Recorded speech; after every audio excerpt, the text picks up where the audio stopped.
1944, and Hitler's Germany has its boot of aggression firmly on the neck of Europe. On the 6th of June, the Allies land a juggernaut destined to turn the tide of war. Soldiers of Oklahoma are the first to enter the Netherlands. Some never left. After more than 50 years, the Dutch still come every day with flowers and eternal thanks. I'm Scott Thompson, the Oklahoma Traveler. Join me for a journey to Holland, where I find people still bringing flowers for the fallen. Tonight at 10 on KOTV, the News on 6, The Spirit of Oklahoma. You're watching the News on 6, judged best newscast in Oklahoma and Texas. Memorial Day will soon be here with its picnics and boat rides and half-price sales. Some of us might remember the true meaning behind the day. Rest assured, everyone in the Netherlands will. That's where Oklahoma Traveler Scott Thompson and photographer Gerondale found grateful hearts and flowers for the fallen. Market Day in the town of Maastricht has changed little over the centuries. Oh, the prices are higher and the fruit's more exotic than when the Romans came here 50 years before Christ's birth. But this is a town that celebrates its age and its position as a crossroads of Europe. That has meant glories and horrors. The centuries have brought 23 wars here. The peaceful evidence of the last lies just outside Maastricht, in the 65.5 acres of the American Cemetery in Margraten. 8,301 American soldiers rest here. They died liberating Germany and the Netherlands in the Second World War. I could see over these houses, I could see them coming in the fields. Now, and then they came here, and there was a group of about 10, 15, a jeep, and after that, a Sherman tank. John Graus was 15 years old that September day when the first American soldier walked into town. He still savors the end of 4 years of Nazi cruelties. What I can remember is that most of the people were silent and was just saying goodbye, goodbye instead of hello. That was a mistake, but we didn't know how to do that. The Dutch people remain grateful to their American liberators. Maastricht is filled with the reminders. A monument to the soldiers who crossed the River Maas on a pontoon bridge here. Another celebrating the freedom of broken shackles with an American soldier in the middle. Streets and parks named for army units and generals.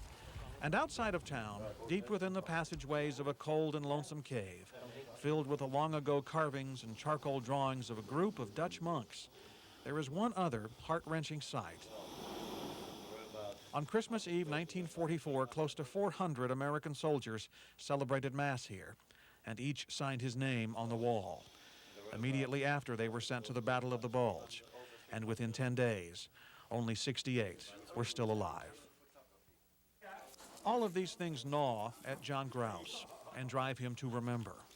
The cemetery is his focal point, and he seldom goes without a bouquet of flowers. The tulips are a tribute to his own country. John can't explain that feeling deep in his gut, but it brings tears to even drive into the cemetery. How do you explain that feeling? It's difficult to explain it. I don't know. It's harder to say to what you feel. It's always a moving moment when you, especially at our age, when you realize that those are all youngsters, 20, 22, 23 years old, and the average age, you know, and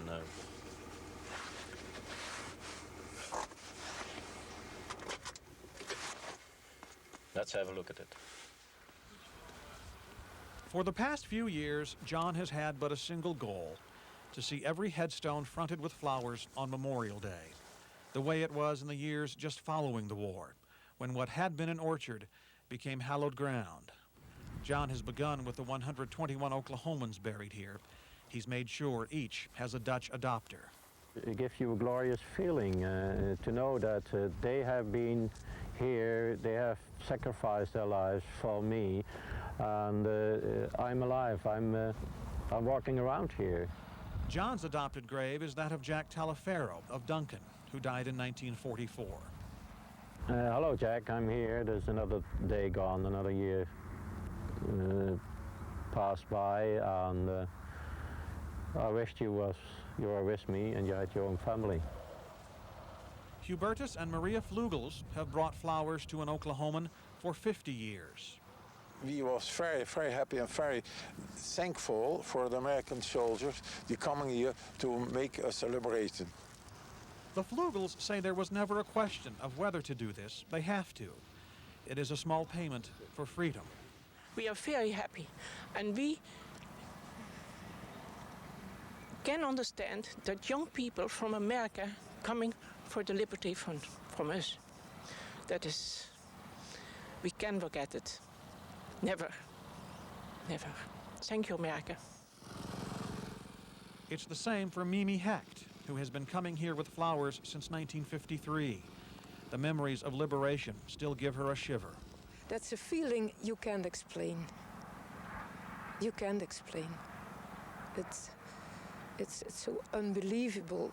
Not that pressure anymore, not being afraid anymore. The adoption, you see, that's adoption. I adopted this grave. They are unforgettable. What they did for us, and they didn't have to do it. But they came and they liberated us from the Germans. Mimi never knew Oklahoman Forrest Burke. The Vlugels know nothing of John Aaron. Still, from all across the Netherlands they come every day with flowers and prayers and eternal thanks. No other American military cemetery can claim such devotion. No other state holds as many hearts as Oklahoma. The people of the Netherlands, wonderful people as they are, they remember their liberty and their freedom that was brought by those men laying out there, and they do not forget. It's impossible to forget when war comes to your homeland. The heartbreak and pain never fade. There can never be enough thank yous. Why do you want to see flowers on every stone? Well, they all sacrificed their highest good for our freedom. And that's something you can't pay back.